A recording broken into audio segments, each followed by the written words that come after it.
The betrayal happened again, at my wife's baby shower of all places. My brother Connor was reborn as the villain in my life story when he drunkenly announced he was the real father of the baby we'd been trying to conceive for almost a year. I stood frozen, still holding the elaborate diaper cake Mia and I had spent weeks crafting together, each tier representing a different stage of our future child's life. "I can't keep lying," Connor slurred, swaying slightly as he gripped the edge of the gift table. "That baby is mine, not yours." The room fell silent. The cheerful yellow and green decorations suddenly seemed garish and mocking. I could feel the weight of the diaper cake in my hands, smell the baby powder and lavender lotion we'd tucked between the carefully rolled diapers. The scent that had seemed so full of promise now turned my stomach. Mia's face drained of color as she clutched her swollen belly. Our eyes locked across the room, and in that moment, I knew it was true. Her guilty expression confirmed everything before she could utter a single word. My mother-in-law gasped. Someone dropped a glass. The shattering sound pierced the silence like a gunshot. I flinched but didn't move. Couldn't move. My fingers dug into the soft layers of diapers, crushing the delicate structure we'd built. "James," Mia whispered, taking a step toward me. Her voice trembled. "James, please." I placed the diaper cake gently on the table. With mechanical movements, I straightened my posture, adjusted my tie, and cleared my throat. "If you'll excuse me," I said, my voice eerily calm even to my own ears. The guests parted like the Red Sea as I walked to the door. Behind me, chaos erupted. Mia's sobs, her mother's frantic questions, Connor's drunken attempts to explain. I didn't look back. The door closed with a soft click that somehow felt more final than if I'd slammed it. Outside, rain had begun to fall. I stood under the awning of my in-laws' suburban home and stared at the droplets hitting the windshield of my car. The rhythmic drumming reminded me of heartbeats. Mine, Mia's, and the baby's I had thought was ours. The baby I had already loved. 3 years of marriage, dissolved in 3 seconds. I met Mia at a charity event for the children's hospital where I volunteered.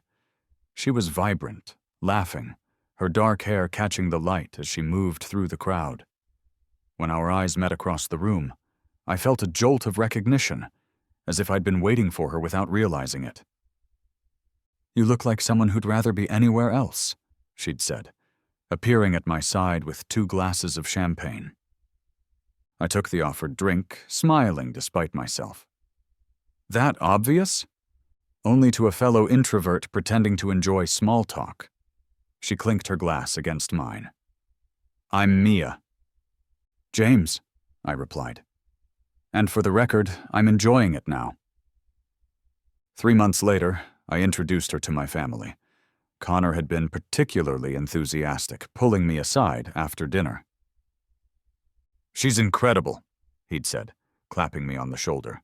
"Don't screw this up." I hadn't realized at the time that his interest wasn't brotherly approval. We married within a year, bought a small house with a backyard perfect for children, started trying for a baby almost immediately. Months passed with no success. Disappointment became routine. Connor, ever the supportive brother, offered advice, shared articles about fertility, even recommended the doctor Mia eventually started seeing. Now, sitting in an anonymous hotel room with the rain still pounding against the windows, I understood why. He'd been playing the long game. The room felt too hot, too small. The generic landscape paintings on the walls seemed to mock the destruction of the life I thought I'd built. My hands shook as I opened my laptop. Mia and I shared cloud storage, photos, documents, our digital lives intertwined just like our real ones. Or so I'd thought. I wasn't looking for anything specific, just scrolling mindlessly through our shared history. When I found it, A receipt for a paternity test, dated 3 months ago. My stomach lurched. They'd known for 3 months. Had planned this, perhaps?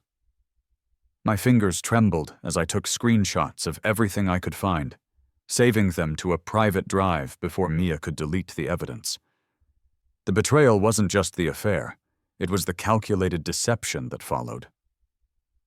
My phone buzzed with texts and calls.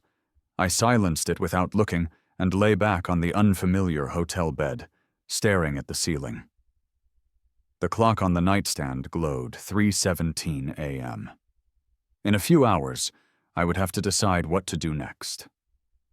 But for now, I let the sound of rain drown out my thoughts as I tried to ignore the faint scent of Mia's perfume that somehow still clung to my clothes. Mia called 17 times before I finally answered on the 3rd day. "Please," she sobbed. "Let me explain. It's not what you think." I laughed without humor. "Connor announced he's the father of our baby in front of 30 people. What exactly do you think I misunderstood?" "It was a mistake," she pleaded. "One time, we were drunk, and you were away at that conference." "I'm coming to get some clothes," I interrupted. "I'll be there at 4. Make sure you're decent." The apartment was unnervingly quiet when I arrived. Mia sat on our gray sectional, eyes red and puffy. She'd changed out of the flowing maternity dress she'd worn at the shower into sweatpants and one of my old t-shirts. She struggled to rise as I entered, her 7-month pregnant belly making the movement awkward. "James," she whispered. Her voice cracked on my name. Before I could respond, Connor stepped out from our kitchen, a glass of water in his hand. "What is he doing here?" I demanded, my voice dangerously low. "I asked him to come," Mia said quickly. "We need to talk about this like adults." Connor placed the water on the coffee table in front of Mia and straightened. "Listen, man, this isn't easy for any of us." "Isn't easy?" I repeated. The blood pounded in my ears. "You slept with my wife, got her pregnant, and kept it secret while I was trying to process why we couldn't conceive. And it's not easy for you?" "It was a one-time mistake," Connor insisted, unconsciously echoing Mia's earlier words. They'd rehearsed this. "We never meant for it to happen." I watched as his hand moved to rest protectively on Mia's shoulder. She leaned into the touch, a gesture so natural it could only have been practiced many times before. His thumb stroked her collarbone in small circles, a casual intimacy that spoke volumes. "One time," I repeated flatly. "Yes," Mia said, her hand moving to her belly.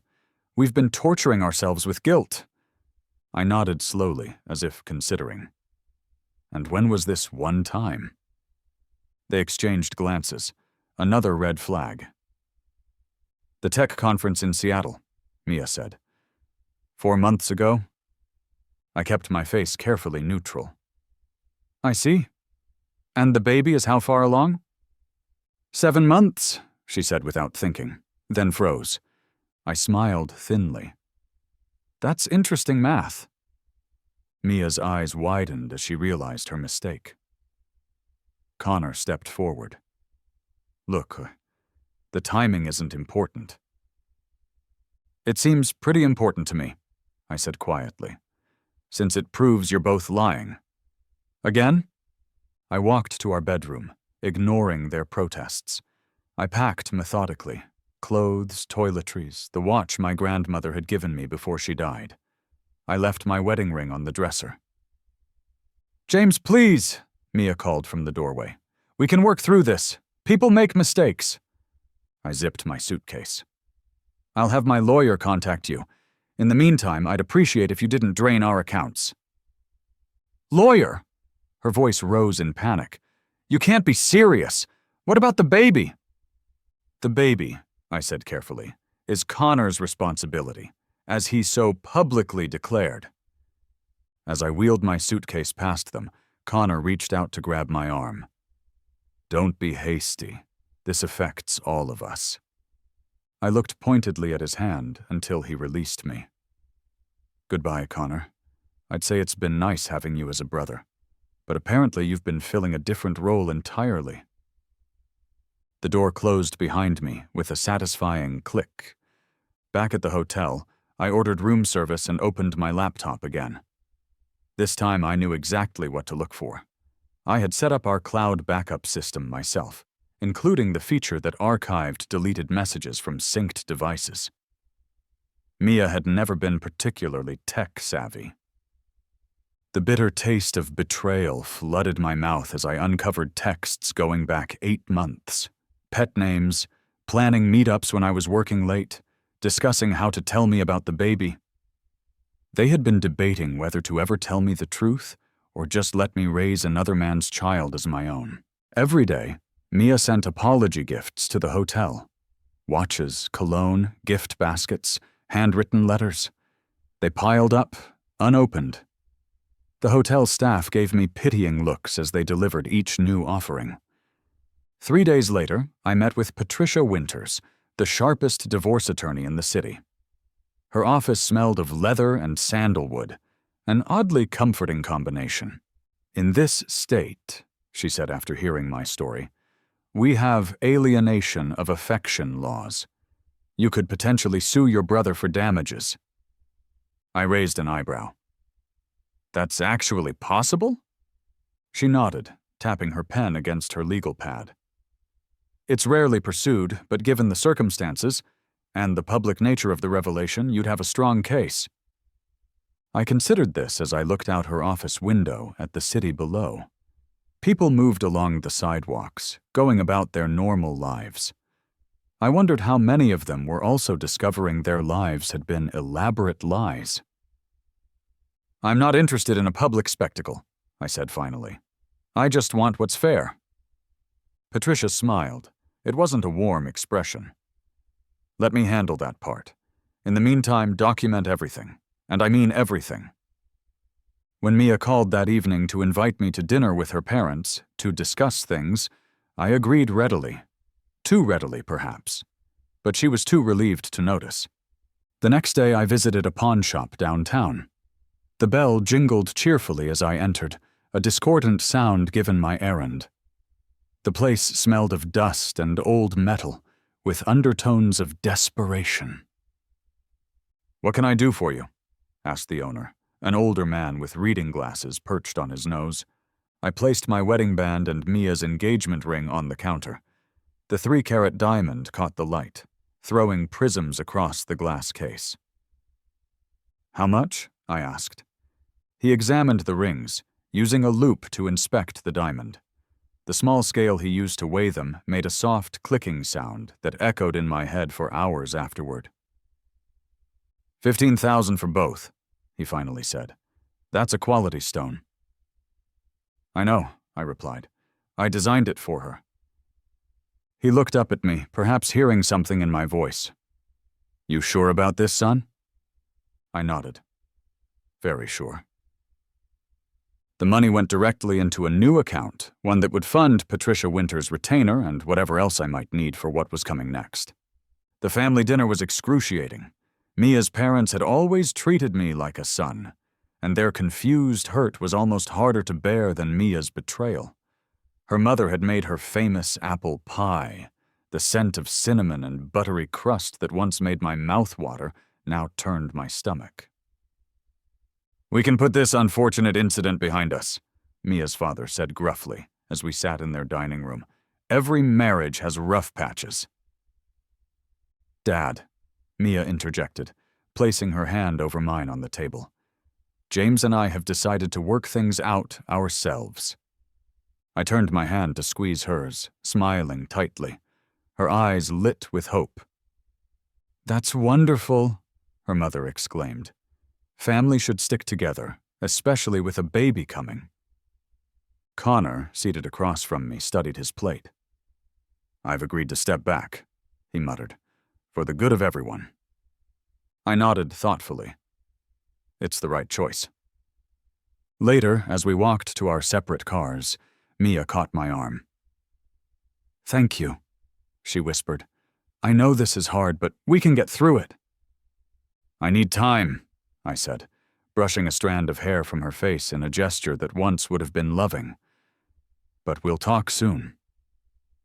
Her smile was radiant with relief. She had no idea that while she was announcing our reconciliation, I had already transferred half of our savings, the maximum allowed without triggering legal issues, to my new account, or that her engagement ring was now sitting in a pawn shop owner's safe instead of in the jewelry box where she thought I'd found it. "Take all the time you need," she said, kissing my cheek. "I'm not going anywhere." Neither was I, but I was certainly planning my next move. A week after the family dinner, I stopped by the apartment to collect more of my things while Mia was at a prenatal appointment. I still had keys, and legally it was still my home too. As I packed books and mementos, the printer in our home office whirred to life. I frowned. No one was home to send a print job. Then I remembered Mia often queued documents from her phone to print when she got home. Curious, I walked to the printer and picked up the still warm paper. It was a draft of a custody agreement sent from Connor's personal email to his lawyer, with Mia copied. My hands crumpled the rough paper as I read the details. Shared custody arrangements, visitation schedules, financial responsibilities, all carefully outlined.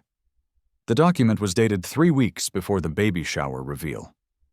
This wasn't damage control, this was premeditated. I photographed every page, then left the crumpled papers exactly where they had fallen. Let them wonder if I'd seen them. The next day, I asked Mia to meet me at a coffee shop near her office. She arrived looking hopeful, her hand resting on her belly in that maternal gesture that once filled me with joy and anticipation. "You're looking well," I said as she eased into the chair across from me. "Thank you for meeting me," she replied, reaching for my hand. "I've missed you so much." I let her take it, studying her face. Had I ever really known her? This woman who could lie so convincingly, who could share my bed while carrying my brother's child? "I saw the custody agreement," I said without preamble. She froze, her fingers tightening on mine reflexively. "What?" "The one you and Connor had drawn up before the baby shower, before your brother's drunken confession." Her face went through a series of expressions: surprise, guilt, calculation, and finally, resignation. "It wasn't supposed to happen this way," she said, withdrawing her hand. "We were going to tell you privately." "When?" I asked. "After the birth? When I signed the birth certificate? Or were you hoping to keep up the charade indefinitely?" She looked down at her coffee. "You have to understand. Connor and I, it wasn't just a fling." I waited, letting the silence grow uncomfortable. "We've been in love since before you and I met," she finally admitted. "But our families, it was complicated. Then you and I started dating and they were all so happy." "So you married me to please our families?" My voice was incredulous. "While continuing to sleep with my brother?" She flinched at my tone.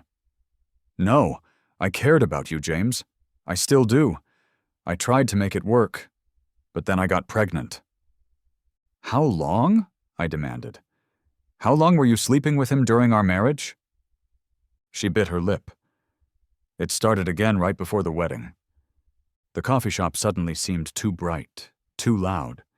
Cheerful music played overhead, a jarring counterpoint to the conversation dismantling the last 3 years of my life. "You should be grateful," she continued, an edge entering her voice. "We had good years together, didn't we? I made you happy." "Grateful," I repeated. "For being lied to? For almost raising another man's child without my knowledge or consent?" "It's not like that," she protested. "We just didn't want to hurt you." I stood up, tossing enough cash on the table to cover both our drinks. "Well, excellent job on that front." "James!" "I'll have the rest of my things out by the weekend," I said. "After that, I'd prefer if we communicated through our lawyers." I nodded politely at her, as if we'd just concluded a business meeting, and walked out of the coffee shop. The following day, while presenting quarterly projections to my team at work, my phone buzzed with a banking alert. I waited until the meeting concluded before checking it. The screen's blue light illuminated my face as I read the notification. A $175,000 transfer from our joint account. Almost all of what remained after my earlier withdrawal. Panic surged through me, hot and disorienting. I stepped into my office and closed the door before calling the bank. Yes, they confirmed, Mrs. Walker had indeed made the transfer in person. No, they couldn't reverse it without her consent, as it was a joint account. I called Mia next, my fingers gripping the phone so tightly my knuckles turned white. "What have you done?" I demanded when she answered.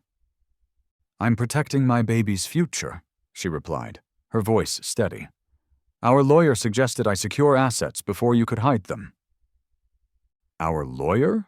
I repeated. "You mean Connor's lawyer?" "James, be reasonable. You took money first." "I took half," I snapped. "You've emptied the accounts." "Connor needed it," she said after a pause. "He has some financial obligations that can't wait." I pressed record on my phone, placing it on speaker. "Let me get this straight. You transferred our joint savings to my brother for his financial obligations?" "For the baby," she corrected. "He's holding it for the baby's future." "The baby isn't due for 2 months. What urgent baby expenses require nearly $200,000 immediately?" She hesitated. "It's complicated." "Explain it to me," I insisted. "Where exactly has our money gone?" "Connor had some debts," she finally admitted. "If he doesn't pay them, it could affect his ability to provide for the baby." "What kind of debts?" "I don't know all the details," she said, her voice rising defensively. "But these aren't nice people he owes. They were making threats." I ended the call after getting her to repeat the key points. Connor had debts to not nice people, and she had given him our money to pay them off. Within hours, I had filed an emergency court motion to freeze any remaining assets and contacted the police to report what was essentially theft, regardless of the legality of joint account access. I doubted it would recover the money, but it would create an official record of her actions. That evening, I returned to the apartment with a locksmith. As the legal leaseholder, I had the locks changed and installed a state-of-the-art security system, complete with cameras. The smell of Connor's distinctive cologne still lingered on the sofa, confirming what I already knew. He'd been making himself at home in my absence. "System's all set," the technician said, handing me a tablet with the control app. "Records straight to cloud storage that only you can access with this password." I thanked him, then spent the next hour connecting the system to a secure cloud account only I could access, my fingers dancing across the keyboard as I uploaded the evidence I'd already collected. Bank statements, screenshots of text messages, photos of the custody agreement, the recorded call about the money. It wasn't enough yet. But it was a start. When my grandmother died 6 months ago, she left me a substantial inheritance. She'd been a shrewd businesswoman who built a real estate empire from scratch after my grandfather died young. I was her only grandchild, and we'd been close. The night before she passed, she'd gripped my hand with surprising strength for someone so frail. "Promise me you'll protect the family legacy," she'd whispered. I thought she meant the business interests. Now I wondered if she'd somehow sensed what was coming.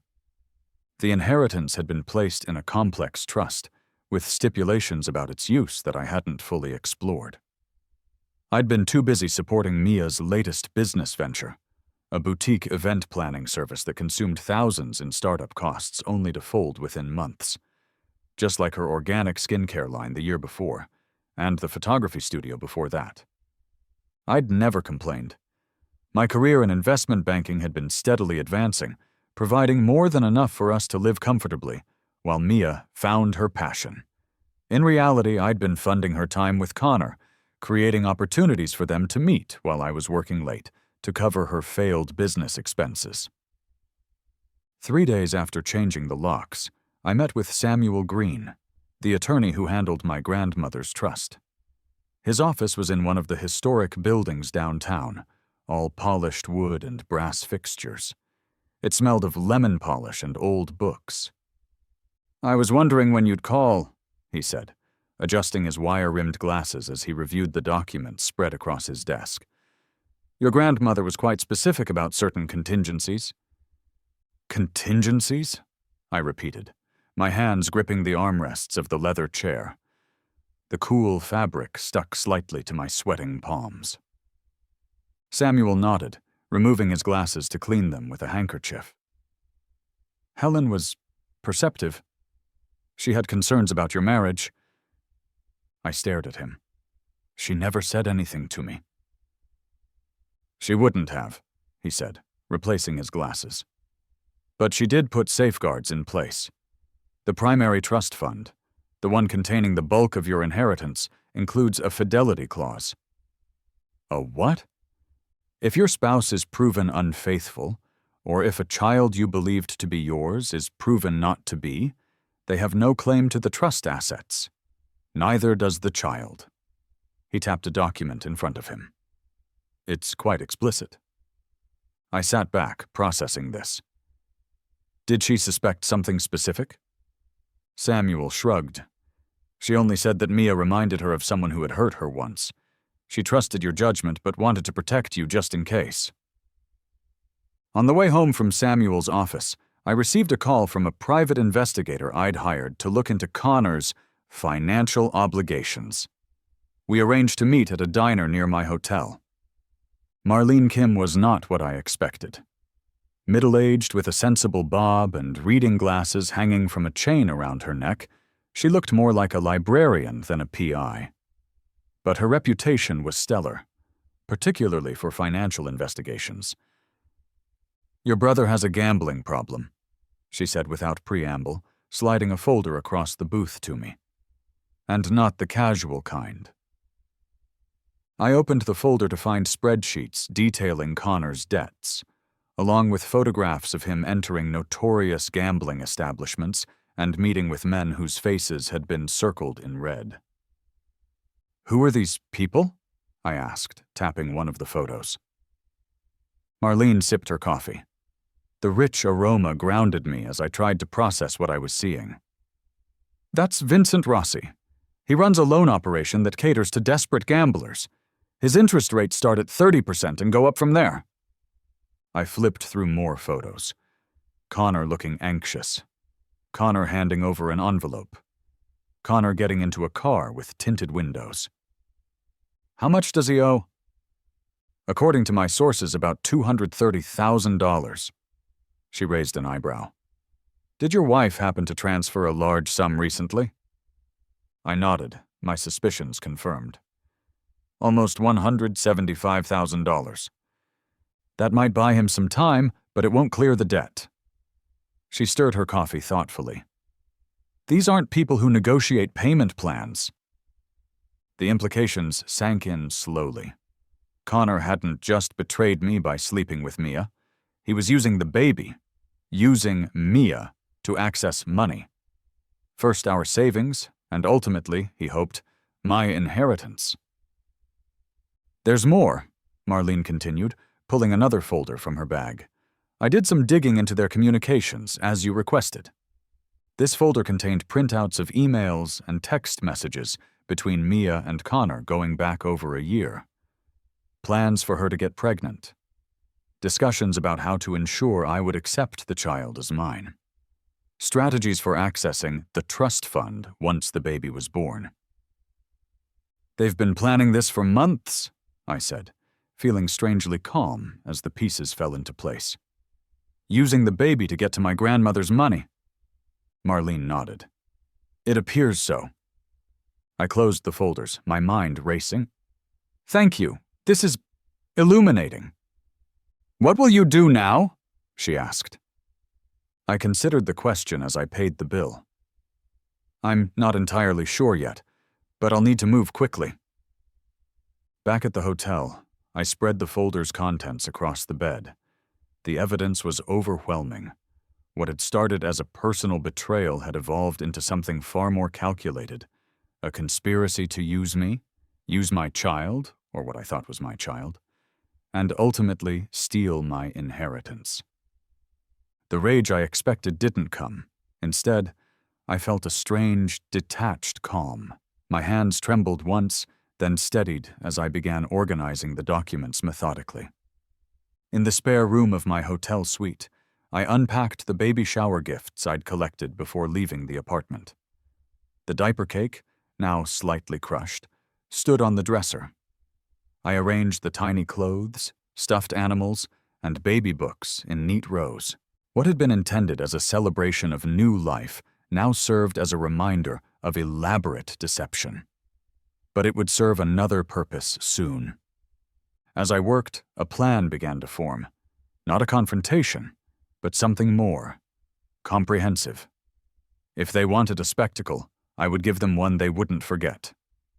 2 weeks later, I sent Mia a text from a burner phone, disguising it as a message from her friend Jen.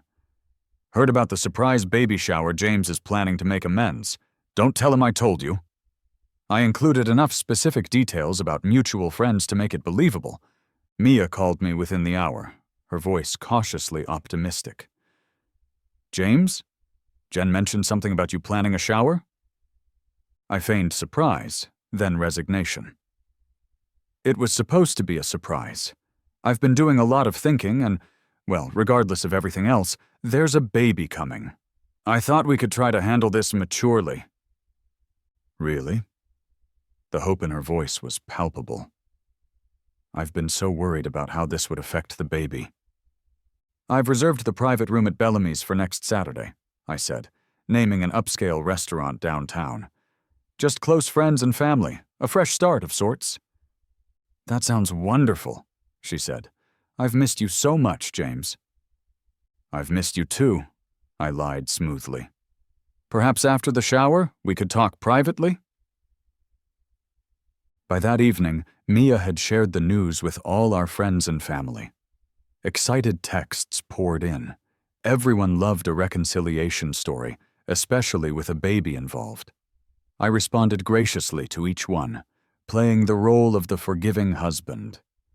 I spent the next week preparing. The private room at Bellamy's was indeed reserved, but not for a traditional baby shower. I hired AV professionals to set up display monitors and a top-notch sound system.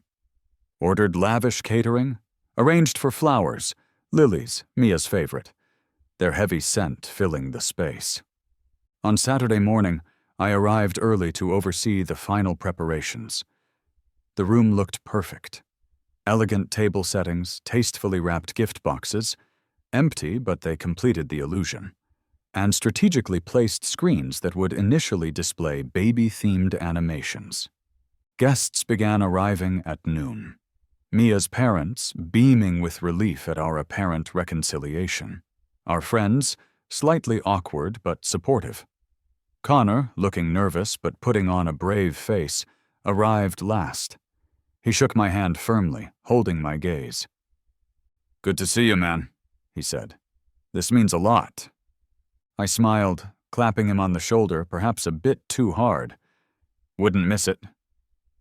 Mia was radiant in a pale blue maternity dress, accepting congratulations and fielding questions about our reconciliation with practiced responses. "We're taking it one day at a time," and "family comes first" seemed to be her favorites. The luncheon portion went smoothly. Expensive wine flowed for everyone except Mia, who sipped sparkling water, one hand resting protectively on her belly. The aroma of gourmet food mingled with the scent of lilies, creating an atmosphere of luxury and celebration. As dessert was served, I stood and tapped a spoon against my glass. The room fell silent. Expectant faces turned toward me. "I want to thank everyone for coming today," I began, my voice steady. "The past few weeks have been challenging, to say the least, but as I've had time to reflect, I've realized the importance of family truths."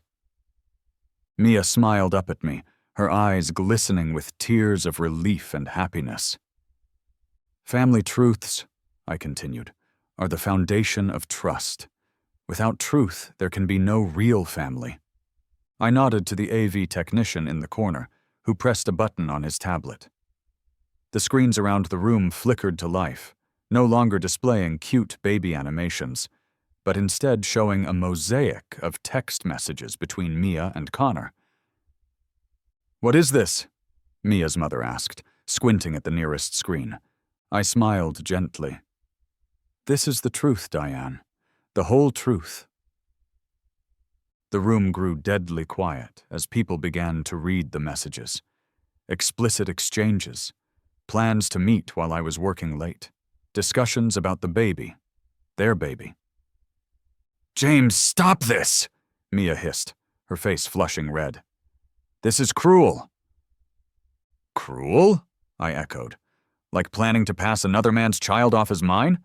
Like this?" The screens changed to show the paternity test results I'd found in our cloud storage. "Or perhaps you mean cruel, like draining our joint accounts." The screens shifted again to bank statements, the large transfer highlighted. "Or maybe cruel, like planning to use an innocent child to access my inheritance?" I nodded to the AV tech again, and the screens displayed the draft custody agreement, dated weeks before the baby shower where Connor had made his drunken confession. Crystal glasses clinked as guests set them down sharply. Someone gasped. Mia's father stood up, his face contorted with confusion and anger. "What the hell is going on?" he demanded. "Please, sit down, Philip," I said calmly. "I'm not quite finished." The final set of images appeared on the screens. Connor meeting with men in dark suits, bank statements showing large withdrawals, loan documents with exorbitant interest rates. "You see," I continued, my voice carrying clearly in the stunned silence, "this was never about love, or even just an affair. This was about money, my money. Connor has gambling debts, significant ones, to people who don't accept late payments." On cue, the private room's door opened. 2 men in expensive suits entered, scanning the room until they spotted Connor, who had gone deathly pale. "Mr. Walker," one of them said. "What a coincidence. Mr. Rossi was just asking about you." Connor stood so quickly he knocked over his chair. "This isn't... I can explain..." "I'm sure you can," the man replied smoothly. "Perhaps outside?" Mia half rose, mascara beginning to streak down her face in black tears. "Connor, what's happening?" I held up a hand. "Before anyone leaves, I have one final announcement." From beside my chair, I lifted a stack of folders, copies of everything Marlene had discovered, neatly organized and labeled. "These are for all of you," I said, distributing them around the table. "So there's no confusion about what's happened here. I've also included contact information from my attorney, should any of you have questions." I saved the last folder for Mia's father, placing it directly in his hands. "Philip, Diane, I'm truly sorry. I know this isn't what you wanted for your daughter." Philip stared at me, then at the folder, then at Mia, who had collapsed back into her chair, sobbing openly now. "Is this true?"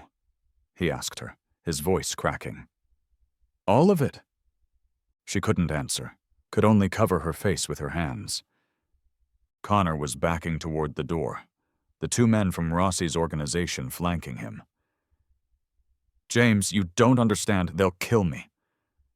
"That seems like something you should have considered before borrowing money you couldn't repay," I replied, straightening my tie. "Before trying to use an unborn child as leverage to access funds that were never going to be available to you." I turned to the room at large, taking in the shocked faces, the whispered conversations, the tears and recriminations already beginning. "Thank you all for coming," I said pleasantly. "I believe the event is concluded." As I walked out, I heard Mia call my name once, her voice breaking on the second syllable. I didn't look back. The day after the reveal at Bellamy's, My phone exploded with voicemails and texts. I sat in my hotel room listening to Mia's messages evolve from rage to desperation as the day progressed. "How dare you humiliate me like that?" The first voicemail crackled with fury, her voice hoarse from crying. "You had no right to air our private business in public." 2 hours later. "James, please call me back. We need to talk about this rationally. There are things you don't understand." By evening. "Please, James, I'm begging you. Connor's in trouble. These people, they're dangerous. I'm scared." And finally, near midnight. "I never meant to hurt you. I do care about you. We can still work something out. The baby needs stability. Please call me." I deleted each message after listening, methodically packing Mia's belongings into cardboard boxes as I did so. The fresh scent of the new boxes mingled with the lingering traces of her perfume on the clothes I folded. There was something final about the smell. Cardboard and gardenias, the scent of an ending. The security system alerted me when Connor arrived at the apartment the next morning. I watched on my phone as he paced nervously in the living room, glancing repeatedly at his watch. The cameras I'd installed captured his agitation from multiple angles, the sweat beading on his forehead, the way he kept touching his pocket as if checking for something. When I arrived, he flinched at the sound of my key in the lock. "I wasn't sure you'd come," he said, attempting a casual tone that his trembling voice betrayed. "It's still my apartment," I replied, setting my bag down on the counter. "What do you want, Connor?" He ran a hand through his disheveled hair. "Look, about yesterday." "If you've come to explain or apologize, save it," I interrupted. "I'm not interested." "It's not that." He took a deep breath. "I have a proposition." I raised an eyebrow, but said nothing.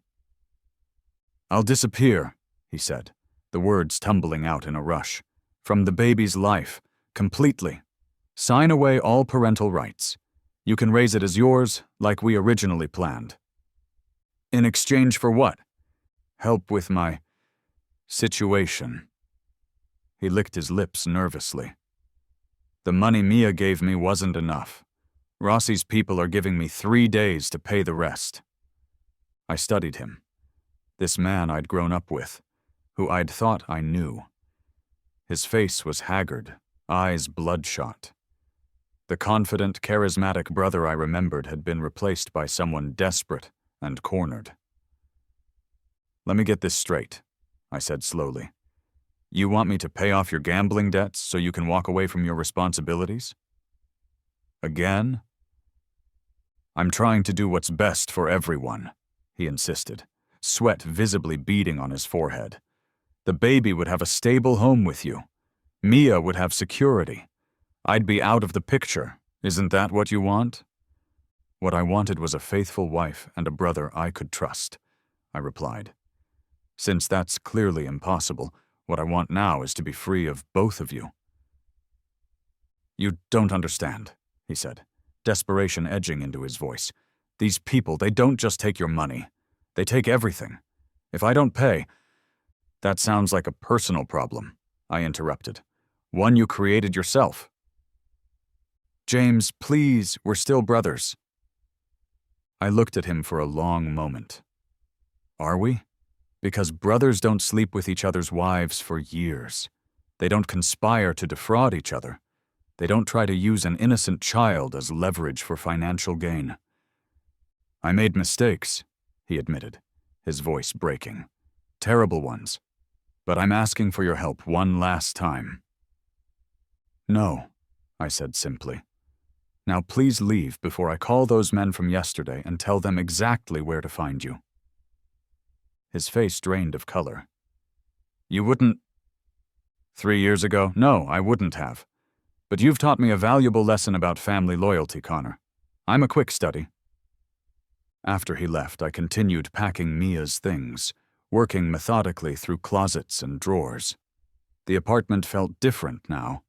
No longer the home we'd built together, but just a space filled with objects, many of which held memories I no longer wanted. The doorbell rang as evening fell. I checked the security camera to see Mia's parents standing outside, looking solemn and uncomfortable. I considered not answering, then decided to get it over with. "James," Diane said when I opened the door. Her eyes were puffy from crying, but her voice was steady. "May we come in?" I stepped aside to let them enter. Philip looked around at the boxes stacked in the living room, his expression unreadable. "Would you like some coffee?" I offered, more out of ingrained politeness than genuine hospitality. "That would be nice," Diane replied. I moved to the kitchen, aware of them following behind me. As I prepared the coffee, using the mugs they'd given us as a wedding present, an awkward silence filled the space. "How are you holding up?" Philip finally asked. I glanced at him as I set the mugs on the counter. "As well as can be expected," Diane cleared her throat. "We've spoken with Mia and Connor." "I imagine that was an enlightening conversation," I said, keeping my tone neutral. "We had no idea," Philip said, his hands gripping his mug tightly. "About any of it. The affair, the gambling, none of it." "I believe you," I replied. And I did. Philip and Diane were good people who had raised a daughter I no longer recognized. "The thing is," Diane continued, "there's still a baby to consider. An innocent child who deserves a stable home." I nodded slowly, seeing where this was heading. "Mia's made terrible choices," Philip said, "but she's still our daughter, and this child is still our grandchild." "What exactly are you asking me to do?" I asked, though I already knew. Diane reached across the counter to touch my hand.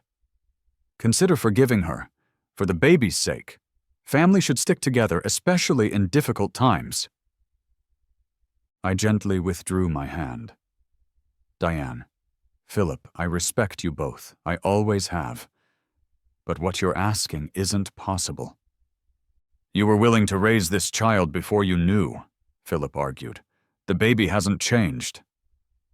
"Everything has changed," I corrected him. "This wasn't just an affair. This was a calculated plan to deceive me, to use me, and ultimately to steal from me." "She's young," Diane pleaded. "She made mistakes." "She's 32, I interrupted. "And these weren't mistakes. They were choices, deliberate ones, made repeatedly over years."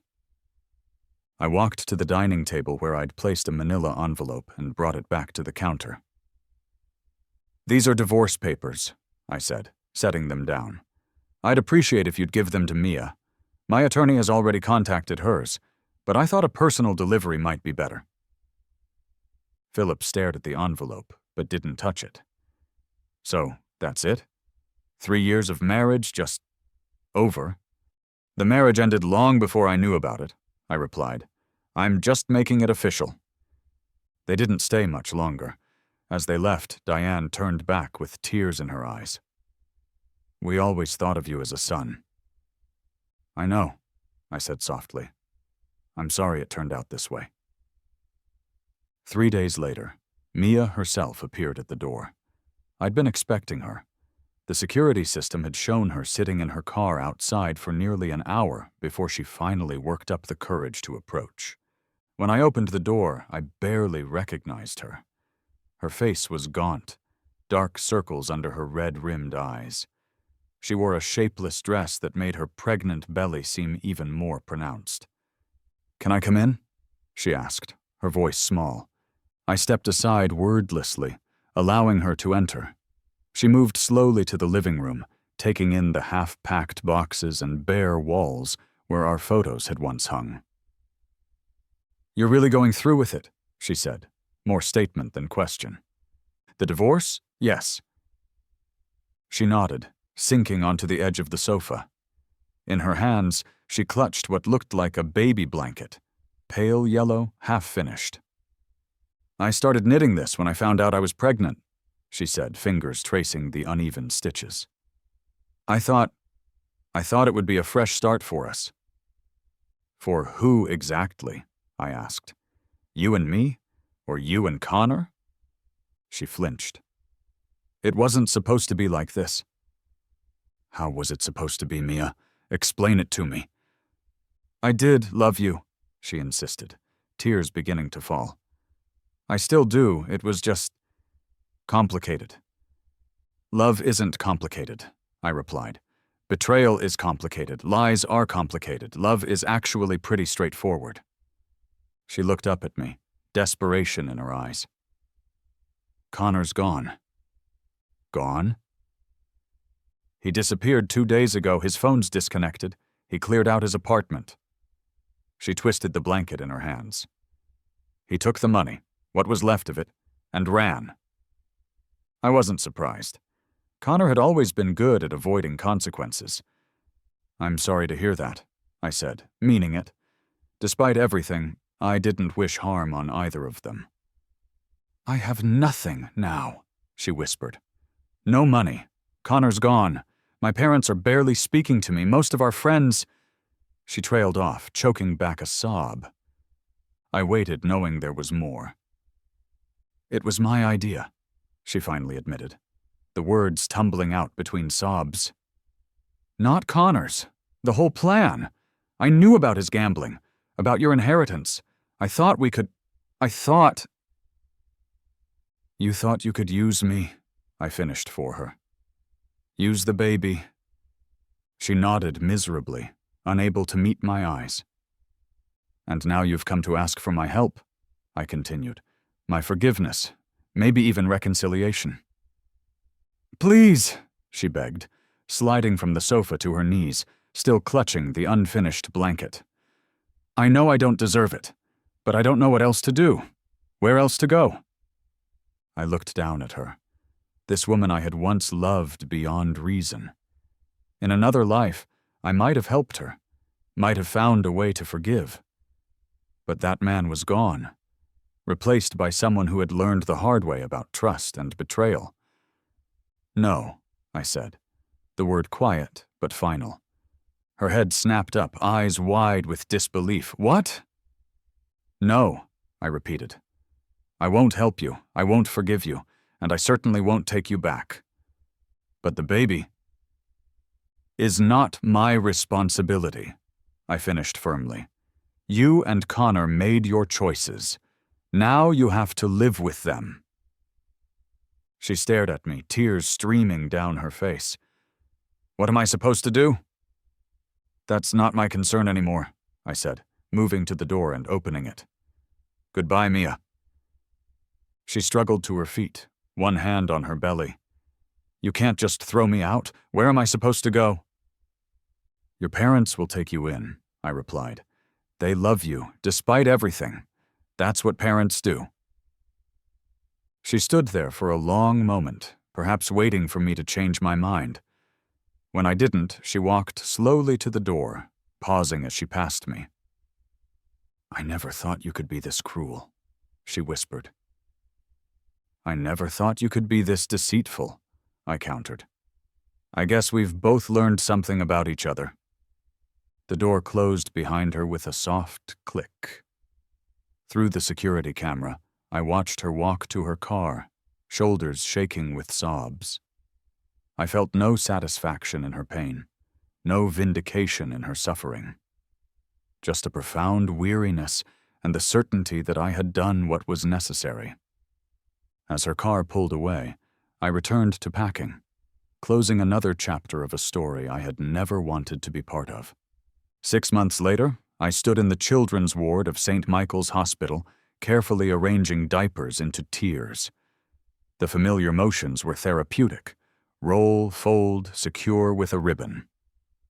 The smell of baby powder filled the air, but now it brought a sense of calm rather than pain. That's looking good, said Nurse Martinez, stopping to admire my handiwork. The new mothers are going to love these. I smiled, adding a small stuffed elephant to the top tier. Just happy to help. After the divorce was finalized, I'd found myself with an abundance of free time and a persistent emptiness. The victory of exposing Mia and Connor's scheme had been hollow, leaving me adrift. Then I remembered how I'd met Mia at a charity event for this very hospital. It seemed fitting to return, to reclaim that part of my life that had nothing to do with her. I'd started volunteering once a week, then twice. Something about the resilience of the children, their ability to find joy despite their circumstances, spoke to me. And the diaper cakes, which had once symbolized my shattered dreams, became something positive. Gifts for families welcoming new life under difficult conditions. "There's someone looking for you," Nurse Martinez said, nodding toward the doorway. "The new volunteer coordinator." I looked up to see a woman with curly hair pulled into a messy bun, clipboard in hand. She smiled tentatively. "James Walker, I'm Eva Cohen, just started last week. They tell me you're the diaper cake expert." "Guilty as charged," I replied, returning her smile. "Though expert might be overstating it." "Well, you're the only one who knows how to make them, which makes you an expert in my book." She approached to examine my creation. "This is beautiful work." "Thank you." I added a final ribbon to the base. "It's oddly satisfying." "I can see that." She studied me with curious eyes. "Most of our volunteers are retired or students. What brings you here?" I considered my answer. "Let's just say I needed to remember there's still good in the world." She nodded, not pushing for more. "Well, we're lucky to have you. I'm trying to expand the new parent support program, and these would be perfect." We fell into easy conversation as I showed her how to assemble the cakes.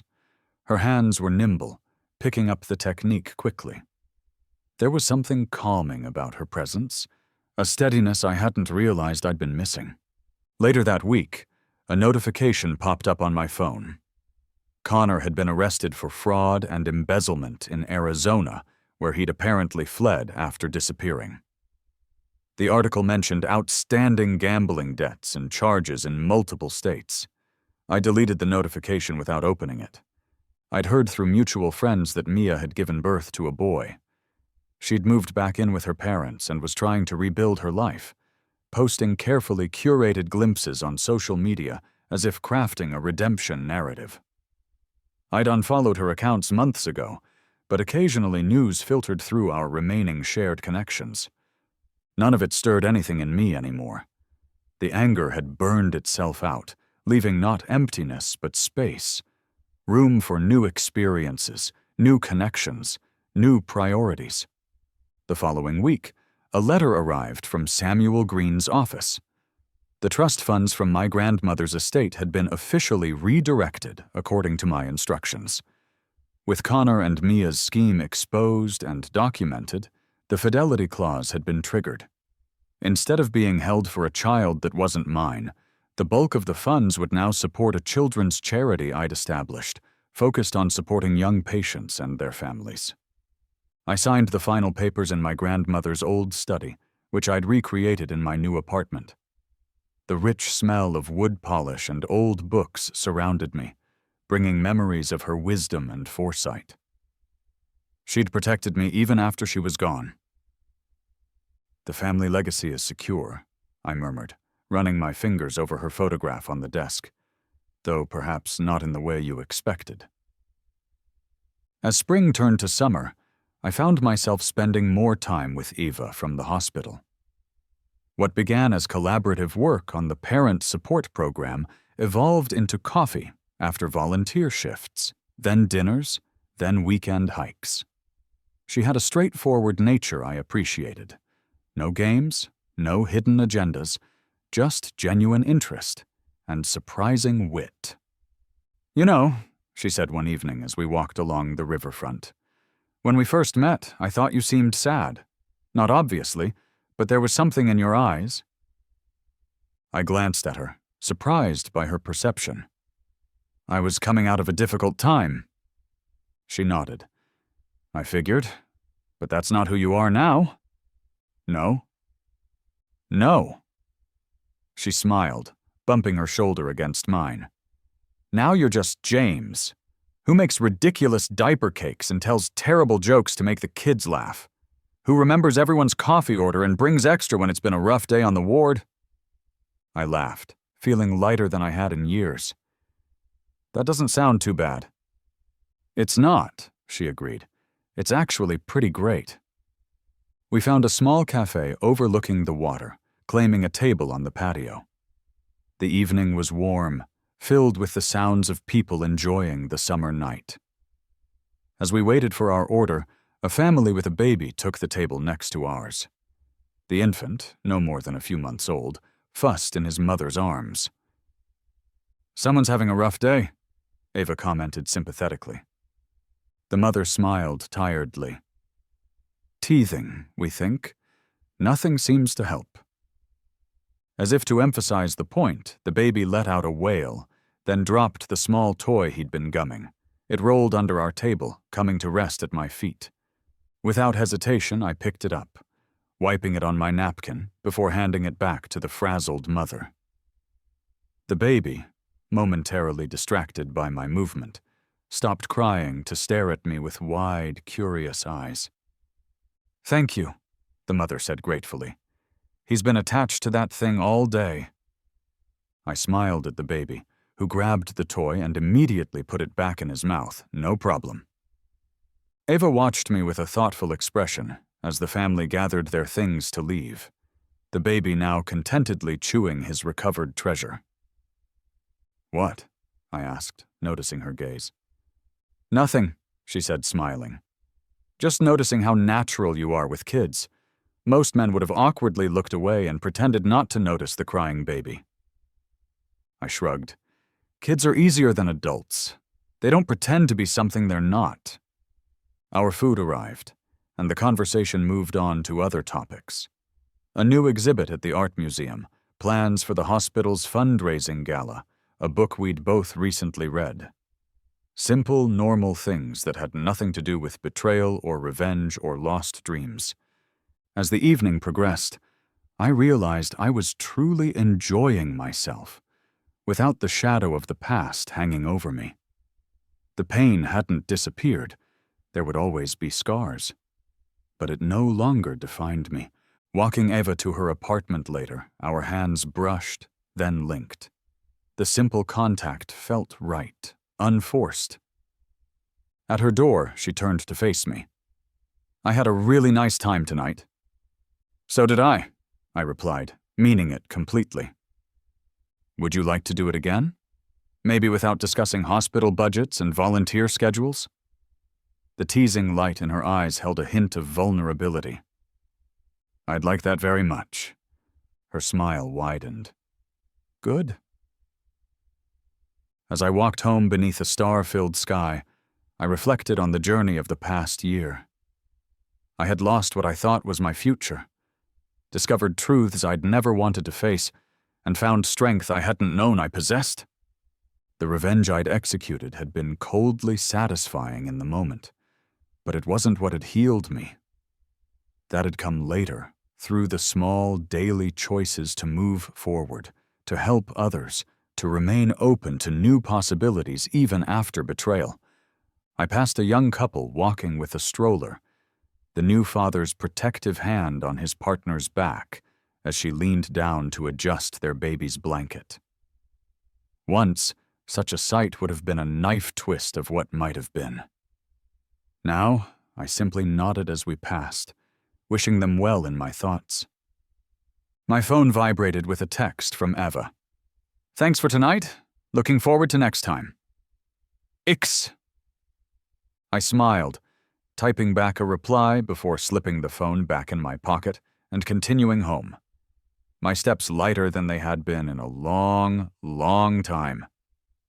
The future I'd planned had been built on lies, but the future stretching before me now was wide open, full of possibilities I had yet to imagine. And for the first time in over a year, I was genuinely excited to discover what came next.